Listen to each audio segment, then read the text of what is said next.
He's got very nice. I like the gear. Leon Haslam, what about Pirelli's in the wet?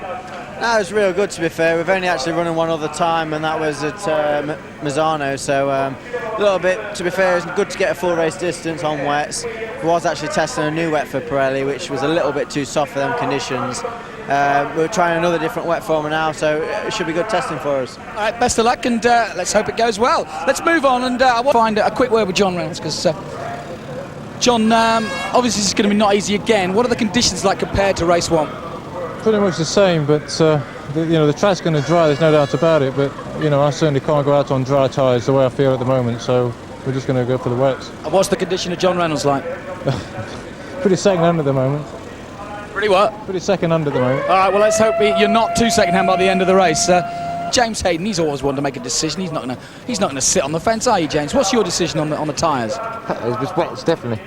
Definitely. Well, they're talking at Honda here about maybe going something different. I mean, I don't want to give you any inside information, but Taddy says he's not sure yet. Smoke screen. Oh. These are not the droids you're looking for. How about your weekend so far? Yeah, all right. I mean, coming on, we're still working on. Obviously, today was the first time I've ever ridden a bike in the wet, so I haven't got the ideal setting, but just want to keep building. All right, keep building, and let's hope you get to the top. Hey, hang on a minute. There's Rob Mack. How about the team today? I daren't talk to Gary Mason. I've refused to talk to him because I must put the muckers of Kiss of Death on him. Yeah, I mean, it's gone great so far. Yesterday and Friday went really well. Gary's really confident. He's brought the other two on. Tommy's doing fantastic. We just needed a dry race there, really. It's the first time they've ridden the bikes in the rain.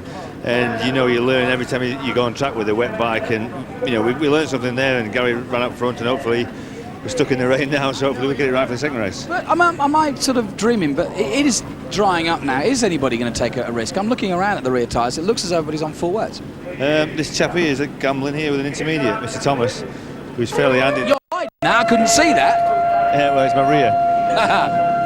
But it's black up there again. I mean, I don't think that many people are going to gamble, and hopefully Dean didn't have a very good result, so he might as well go for it. All right, let's talk for gambling. Here we go. Here is that rear tyre. Let's have a quick look at it. Last minute. That is Dean Thomas's tyre. Enzo, you're gambling.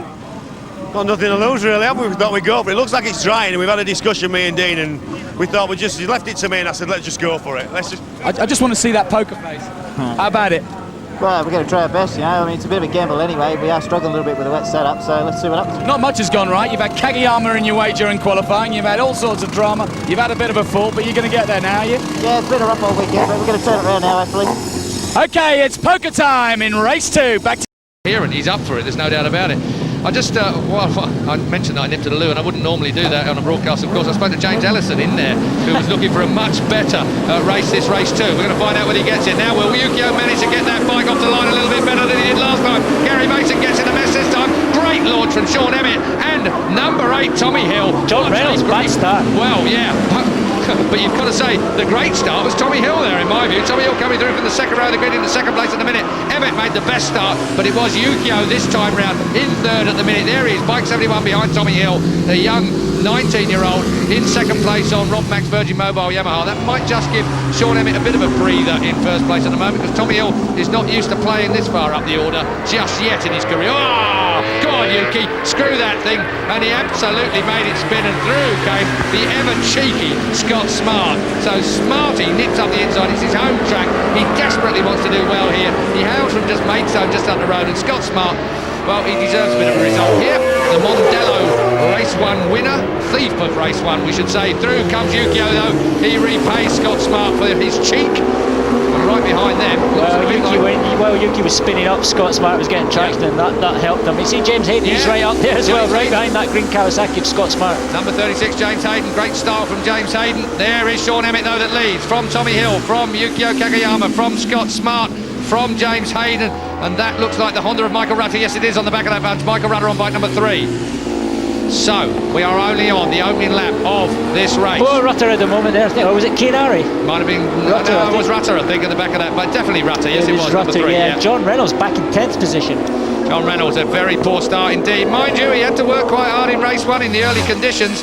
At least it is very, very wet here, but look I wonder what Sean Emmett has done this time round. I don't think that the tyres that they chose somehow were quite right. Certainly he said that they might have been on the same tyres, but it just didn't suit the Ducati in these conditions in race 1 anything like the 4-cylinder motorcycles. He looked pretty good. Oh, look at this. Kagayama up the inside of Tommy Hill. Well, you have got to think for the man of the meeting. JR, of course, would have been a clean-cut victor should he finish right up there at the front of this field.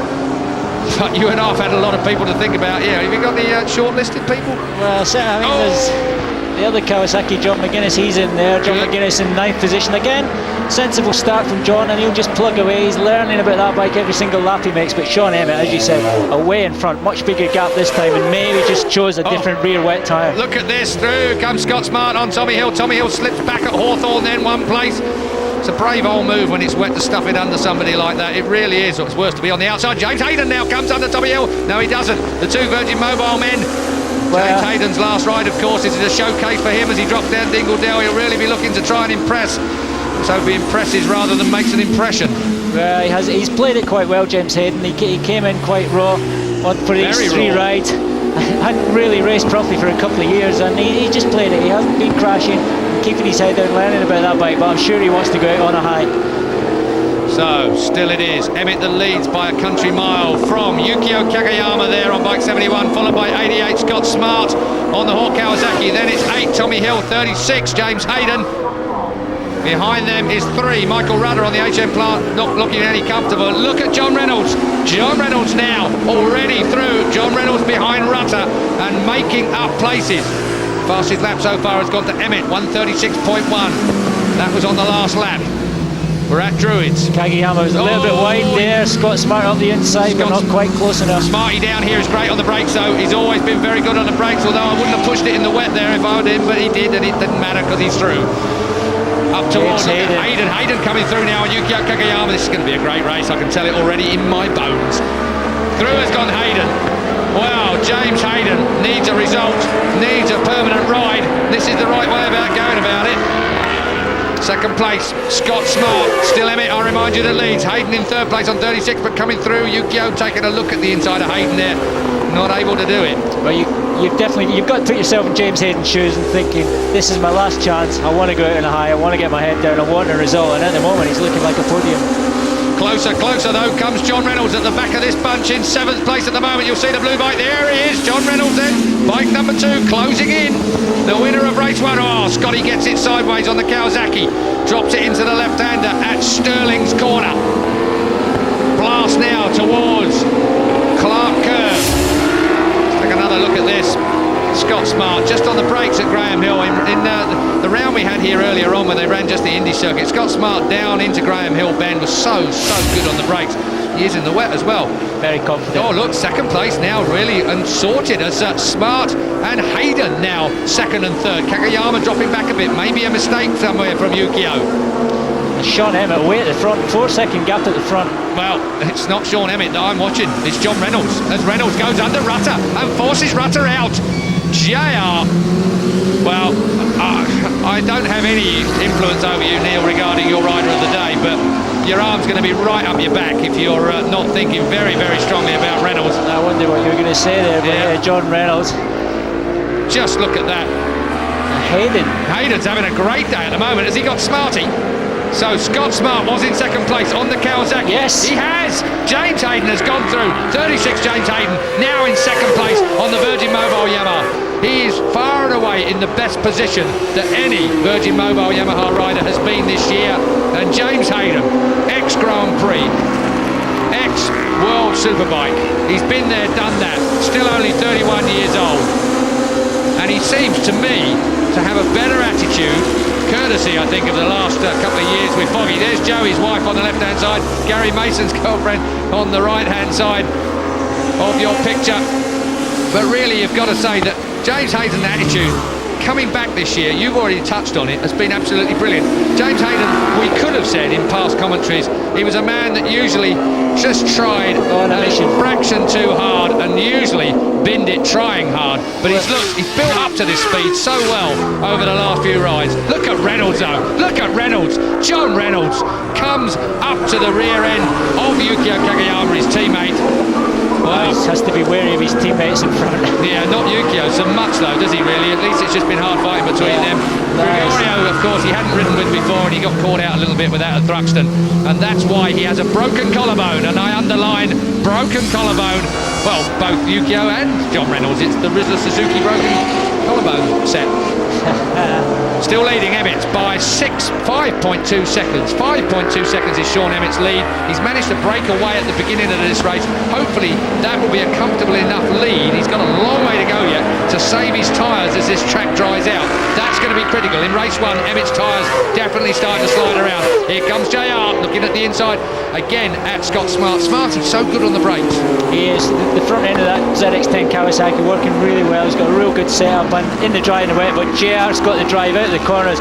He looks like he's riding in the dry. His bike's just not moving around at all. As in race 1, completely planted. He's past Scott Smart now and he's chasing after number 36, James Hayden. Yeah, James Hayden wouldn't have even had him on the board as far as that was concerned. Let's take a look at this then. So underneath goes JR, good drive, sorts out Scott Smart in that little squirt between those two very fast corners. And now look at this, sets up after James Hayden as they go up onto the front straight very soon. They're down into Clark Curve from Clearways onto the Brabham straight now. Emmett, he's just crossed the line. I can hear him as he thunders past our position here. Drive, John again, absolutely brilliant drive. He did in race 1, he has in race 2.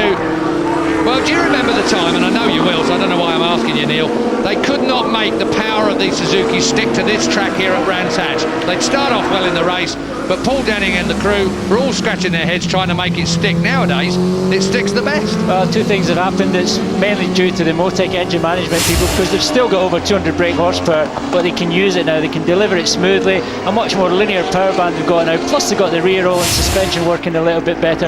And since the arrival of the K3 Suzuki, the K3 model road bike, the chassis is much better. Things just working, and they're getting more horsepower all the time, but they're able to use it now. I've just noticed as well, there's a different end can on those two Suzukis today. I've only just spotted that on the camera here. What's all that about then? You've been in the garage.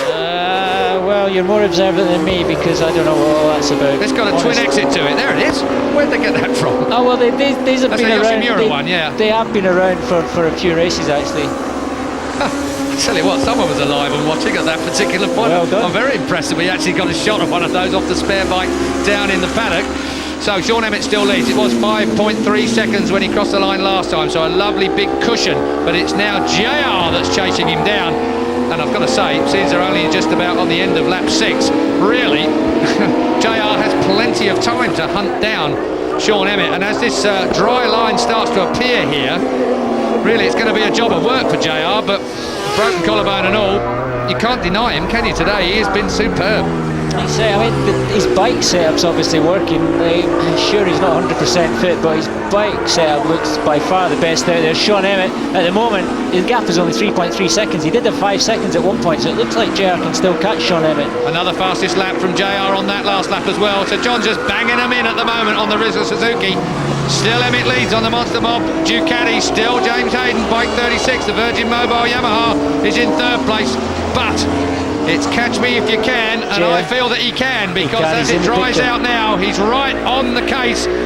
Reynolds bungs in another. That was nearly 2 seconds a lap faster than Emmett's time that last lap. That is a big difference. Well, it's not a case of when, because he's definitely going to do it now. Well, back here, joining us in commentary and observing again is Chris Vermeulen. And Chris, well, it's tough racing in British Superbikes, but at the minute, have you had a chance to go and have a bit of a nose round down in pit lane and find out quite why Emmett didn't have the endurance that he might have wanted from his motorcycle and tyre setup from the race 1?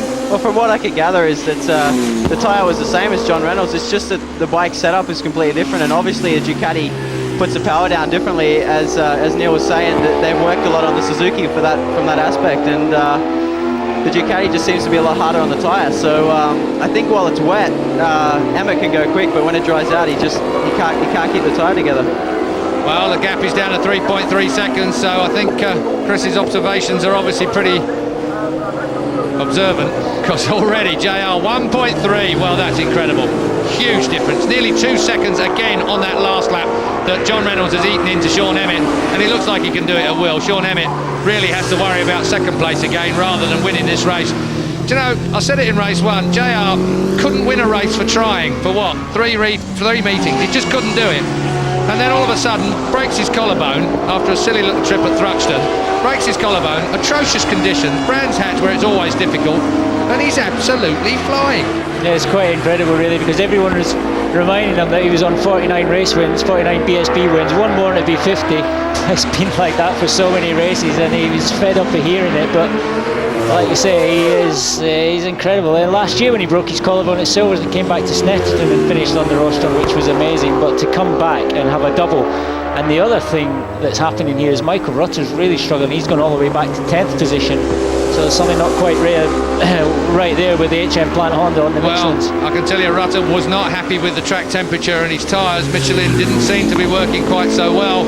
And that really is, I mean, I'm surprised actually. Michelin normally, they really do provide some quite good tyres, but here, not quite on the case. And Rutter is paying dearly, and Reynolds is going to, well, you've got to say he deserved a bit of luck after what's happened to him. So, no question. He's worked for his luck, there's no doubt about it. But Michael Rutter, and despite the big efforts of HRC, making sure that the best bike of a Honda have produced for some time out on the track, it's still not going to win if John Reynolds is in this kind of mood. Through he goes then to take the lead on lap 9.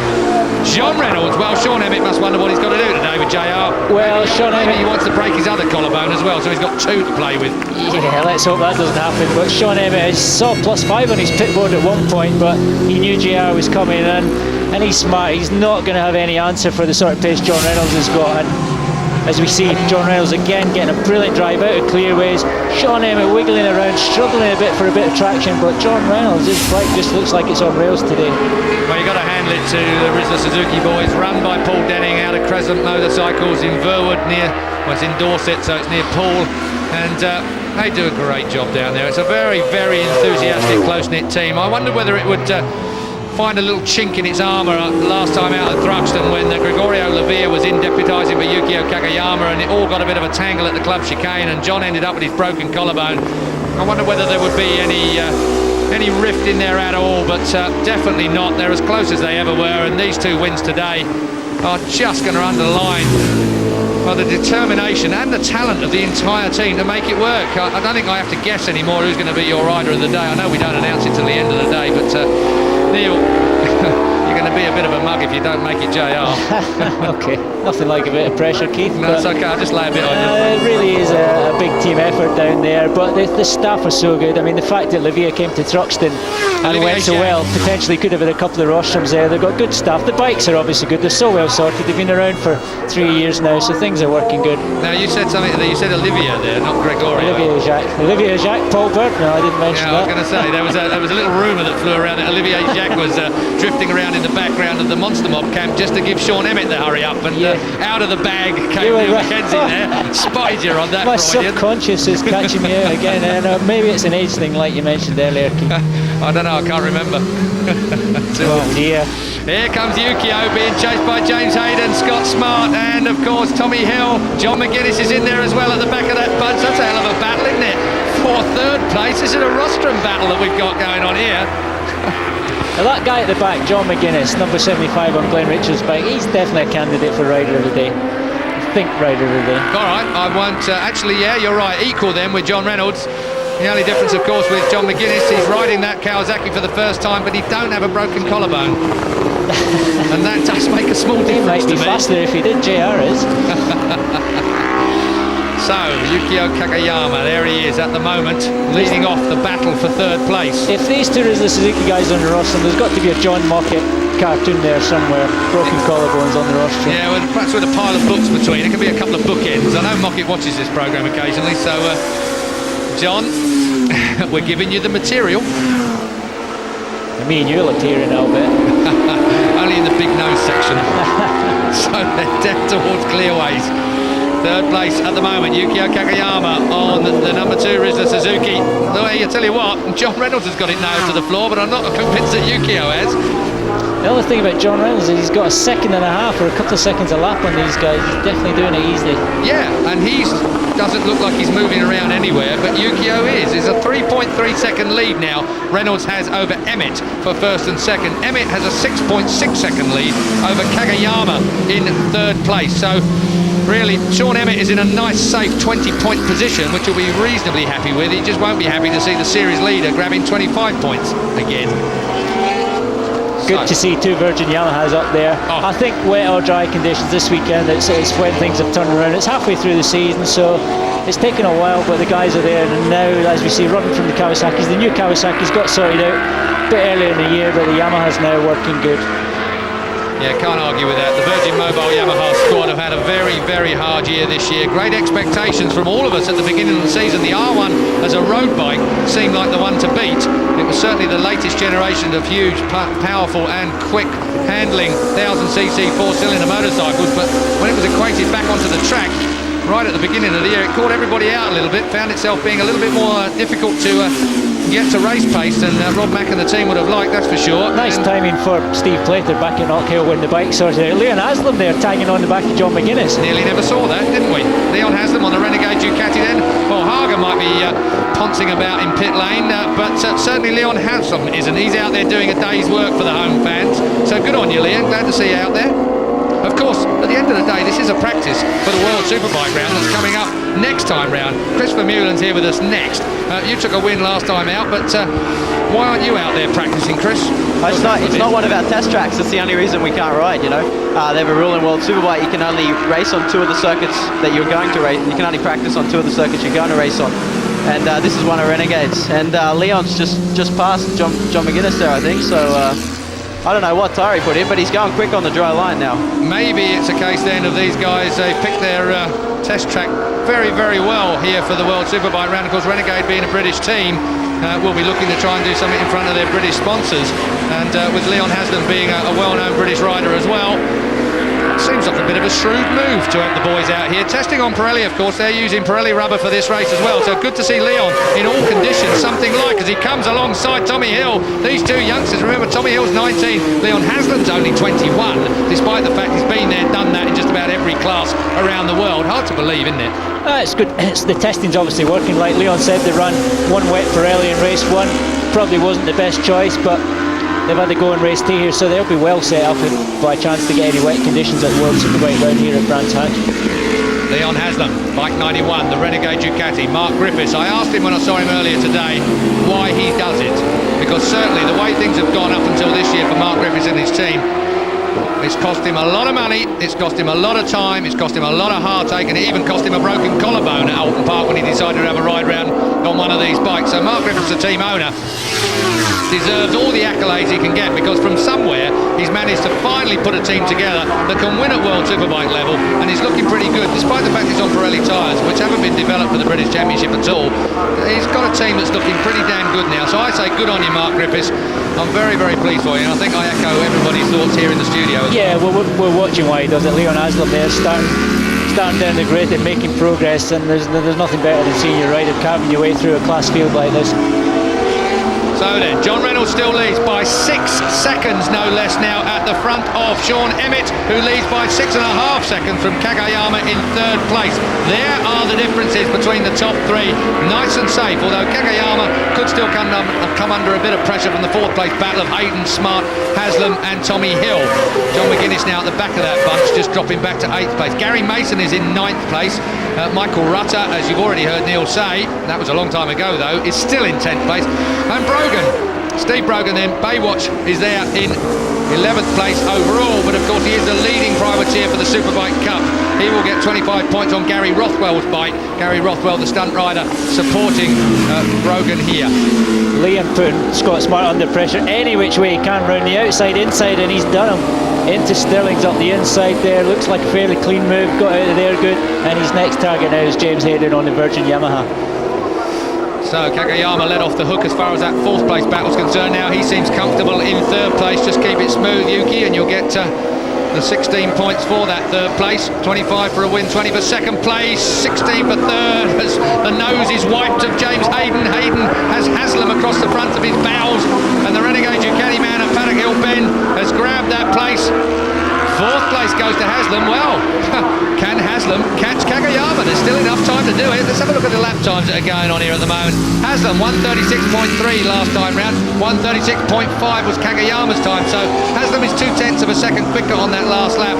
But it takes it's 2.7 miles around this racetrack. So it's taken him a long old lap to make 0.2 of a second up. Then he's really going to have to up his game a fraction if he's going to catch Yuki in third place. But we're on lap 14 and 20. There is time. Well, Leon's tyres certainly looking good. These Pirelli's good. Maybe just suit these conditions perfectly. It's pretty much a dry line all the way around, apart from bits and pieces of spray, a few patches. But Leon could be in good shape. He's right there. His lap times are looking good. There's 6 laps left here, so he can still catch Kagayama. There is Yukio Kagayama, and there is Leon Haslam, and he's got past the back marker just where he wants to, of course, at Westfield. Down Dingle-Dell now. Great move from Leon Haslam there. Managed to get through at that particular point. Look at this, round the outside of Scott Smart, and then set about James Hayden in front of him. I'm talking about 91, Leon Haslam. Haga will be ready there to give him a pat on the back in pit lane. Noriyuki Haga said his bike's sleeping. In other words, yeah, that was an amazing quote, wasn't it? Told Jonathan Green that his motorcycle's still sleeping. So not asleep though is Leon Haslam, his teammate. Where is he? There he is, right there with Yukio now. Yukio's got a battle on his hands, and that Suzuki looks to me to be a bit too sideways to be defending. We're only on lap 15 of the 20. It really is Dunlop versus Pirelli now, and I think Leon's in better shape. So the Pirelli shot, Renegade Ducati chases the Dunlop shot, Rizla Suzuki of Yukio Kagayama, and that will be a result for a podium for Haslam here. In fact, he hasn't had one, has he, on a Superbike here in this country? No, he hasn't. World Superbike, he's been on the podium, he's in 3rd position there, but yeah, first time in British Superbike, and would be a fantastic result. It's great that these guys come and race in our championship, even it is for a bit of testing, but a racer is always a racer, as you can see here, Leon Haslam. I think it's great for Pirelli tyres as well, because all of us are always making the comparison between tyres. I mean, it seems such a simple thing, bit of black rubber stuck on the rim, all that we go into all the technical details of the bikes and how they work, how the handling works, how the rider works, but you kind of always ignore just how critical that bit of rubber is that's stuck to the floor. I'll tell you what, he's got a bit of a loose fairing. I just saw a Zeus Faster pop on the right-hand side of Leon Haslam's motorcycle. That just looks like it's hanging a little bit at the back there. Not in a play. The belly pan is just beginning to flap on the right-hand lower side of Haslam. I'm sure someone at home said, oh, that's why it's flapping, because it is. So Haslam then very keen to get on the gas. Well, that's where he got around Scott Smart, and he was looking to do the same to Yukio Kagayama. A bit of a damp patch there, which upset him a little bit. Yeah, upset me a little bit. I was up out of my chair as well. So Yukio Kagayama's 3rd place, nowhere near safe anymore. I was going on about tyres, and Pirelli really get a little bit of stick because they've now got the control tyre rule at World Superbike. Well, this is proving that Pirelli, which compared with Dunlop and Michelin, are a very young producer of tyres for these big motorcycles. They are slowly but surely getting up to speed on the old big bikes. Let's take another look at this. Look at the drive he's got out of clearways onto the Brabham straight. Yeah, he's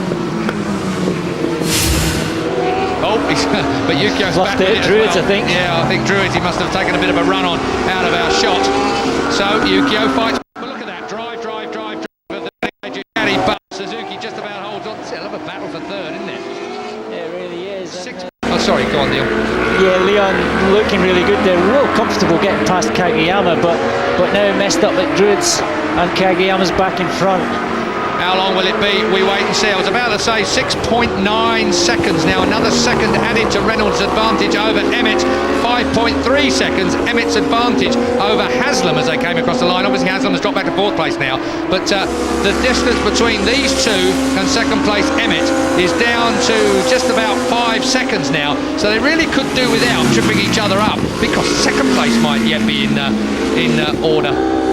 Oh, nice move, Leon. I do love that move. That is a lovely little move. Up into Sterling's, takes you out a bit wide onto the old white line, but great move in the little blip between Sheen Curve and Sterling's there. Right, Clark Curve onto the Brabham Straight. Leon Haslam now established in 3rd place, and I think, judging by the way he makes that back tyre stick, he's going to make this move stick now as they come to the line. Take a look at the difference. 5.7 seconds was Reynolds to Emmett. Just 5 seconds is Emmett back to this man Haslam on the 3rd lap. That was when Yuki regained that position at Druids, I believe. That's it. And then coming back at Sterling's, that was a great little move, wasn't it? Lovely. He's been confident there. He knows he can go around the outside. It is a good passing manoeuvre. You have to be confident. Make sure that you can get into Sterling's and back out there. Oh, he's wide. He's wide. Ooh, wide at bottom bend. That was right out of our view as well, and he didn't go on the white line. I'll tell you what, I'm amazed he held on to that. I think Yukio Kagayama had his mouth open at the time. I was pretty sure that was on the grasp. Yeah, me too.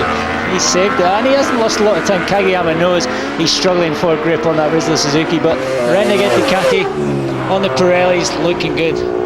What a result. Eddie Roberts is going to be jumping around, I can tell that. He might even be buying the drinks. What do you think, Chris? I don't know about that. It's Eddie we're talking about. Eddie Roberts then, well, I think we call head honcho for Pirelli here in the UK and various at the moment. Eddie Roberts, of course, ex-motorcycle racer himself. And he wanders up and down with a few Pirellis under his arm. And Pirelli really looking very, very good here at the moment. I can see the adverts already. Kagayama there trying even harder, but it's just... trouble is when you try harder like that, using more power, you actually lose time because you're just spinning up and wiggling and going sideways, but you quickly realise there's no way that he's going to go with Haslam. Just a quick check on Steve Brogan. Baywatch Brogan then is still the leading Superbike Cup rider at the moment from Sam Cork, the man who won the Superbike Cup part of this race on race one. Oh, and out goes Dean Thomas. Just a cap. A miserable weekend for him. He really has not had a happy weekend. Pole position at Thruxton, still looking for his first Superbike win, and he got his first pole position but not his first win, and really was unhappy with his teammate Yukio Kagayama when he was going for his fastest lap on his last sticky tyre. He said Yukio was holding him up and was quite fired up about that, which is unusual. I reckon Reynolds is struggling. I wonder if he's got a clutch problem. He's had clutch problems earlier in the year. It's down to 3.4 seconds. It was nearly 7 seconds before. That tyre don't look a lot good, coming apart. It don't look a lot of good if you look at it from that view there. We're only on lap 18 of 20. Chris, what do you think? It looks like a tyre to me, but both Reynolds and Emmett are going a lot slower than Leon Haslam, so the track seems to dry out really, really quickly. So that back tyre looks to me to be chunking, and oh dear me, we're going to have a grandstand finish at this one. Reynolds was 5 seconds slower than Haslam in that last lap. The distance was 3.4 seconds and Haslam was closing in. He was only 3 seconds adrift at Emmett as they crossed the line on the last lap. So this is going to be Emmett's close right in on Reynolds. Reynolds is not going to win this one, that is absolutely for sure. I tell you what would happen if Pirelli and Renegade Ducati won this race? There he is. I think they will. I think they will. I love a man who bets on a cert. You're just jealous because I got it first. He was spiky about his age, now he's spiky about predictions. It's the time of the month. It's only because we oh, you're in big trouble now. Just because we showed the Caterham picture of you earlier on. There goes Emmett through then. Emmett goes through on John Reynolds. And it's raining. And it's raining. Oh, and they're waving a little bit. Oh, I tell you what, Emmett was pointing at Reynolds' tyre. Sean Emmett was pointing then to warn John Reynolds of the state of his tyre. And we've had a 200-mile-an-hour blowout on a Bridgestone. Look at the state of that. That's in a mess. We saw a big blowout of the MotoGP from Mugello. And there's Kevin Schwantz with Paul Denning on the right. So Emmett leads, but it's going to be Haslam, as predicted by Neil Mackenzie. Never miss a shot, do I, mate? You get me back anytime. Haslam then out front. Mark Griffiths will be absolutely ecstatic. He's had World Superbike wins this year for the team. He is about to have a British Superbike win here. No one would have expected it. I don't even think Renegade or anybody in Renegade would have expected it. Leon Haslam on Pirelli tyres has come to the British Superbike round. Noriyuki Haga opted not to ride in this race this afternoon, or in fact the one earlier on in the day. But Leon Haslam has stuck his nose to the grindstone and is going to be rewarded in the biggest way possible. Emmett, you had your chance. John Reynolds, you've had your chance. The bikes have worn out the tyres. It is all down now to whether Leon Haslam can just do a lap and a bit and keep it safe. Reynolds has slipped down. And at the opposite end of the leaderboard is Michael Rutter. He's down in 14th position now, so he's obviously in trouble. Yeah, he's got trouble with his tyres as well as they've dried out. Well, I'll tell you what, a bit of the Paul Young philosophy would have worked in the Superbike race. It didn't work for him in the Super Sports, but it didn't work for Dean Thomas. Well, that's a fact, but that might have been some other problem as well. Kagayama has gone past Reynolds. There is Reynolds. He's dropped behind James Hayden. Next up will be Scott Smart to pass that man number 2. So, disasters all round here. You can see the rear end of the motorcycle's absolutely slithering about at the moment. No problem, though, for the Pirelli shod Renegade Ducati. Well, what a turn up for the books. You couldn't have predicted that. We're on the last lap. Reynolds has the fastest lap, 1:34.3, but he now is down in 5th place as they came over the line. It's going to be damage limitation. He never expected to have to ride like he has today. He never expected to win race 1, let alone be in with a chance of winning race 2, and if it had stayed wet, he might well have made it a double. But John Reynolds can only think about what have been. Leon Haslam, meanwhile, having thought about what come, has made it work. Not a bad day's testing. I'll tell you what, not a bad day's testing for Mark Griffiths and his mob. So the Renegade Ducati in the closing stages of our second British Superbike race here. There is Mark Griffiths, not smiling, impassive, but I tell you what, inside he must be glowing. Oh, he won't be if he sees that. Maybe he's just a little concerned that he's been there, done that. Things have been chucked up the road or broke down within sight of the flag. We have just one more corner to go. Leon Haslam is going to take a historic win here on the long Grand Prix circuit of Brands Hatch. Haslam is a hero. We have had so many of them here today, but Leon Haslam is the latest. To the line. Well, what a day for young Leon, just 21 years old. He's been in Grand Prix on 125s, 250s, 500s, and now he has won at British Superbike level also with it. Leon Haslam then taking a historic win for Renegade Ducati on Pirelli tyres here in the final race of our card. Leon Haslam, the winner from Sean Emmett, hanging on there to that second place from Yukio Kagayama, hanging on there from James Hayden. Likewise, Scott Smart, John McGuinness, John Reynolds and Tommy Hill. John Reynolds sliding down the order. Craig Coxall gets 9th place. Gary Mason eventually disappointing himself again with 10th. Steve Brogan, the best of the Superbike Cup boys for the privateers. Sam Cork, 2nd place. James Ellison, the leader in the Superbike Cup there in 13th place at the moment. Michael Rutter, what a result. 2 points. That's all he gets here in race 2. That's not doing his championship a lot of good, that's for sure. Reynolds it is then. Well, look at that race lead he has now over Michael Rutter. He might be disappointed with the way the tyre came apart in that race, but Michael Rutter is even more disappointed with the way things are. Sean Emmett, 3rd, 186 points. Yukio Kagayama, 4th. Scott Smart, Dean Thomas, Tommy Hill and Ryoichi Kianari out there somewhere. Didn't see much of him. James Ellison, no doubt about the leader in that. 28-point lead now in the Superbike Cup for the privateers. John Kirkham bitterly disappointed with the performances today in the end because he really did look like he was going to have a great weekend on Friday when he came here. James Buckingham there on 193. We didn't see much of him this week either, and he's a rider I thought we might do. Sam Cork is 5th.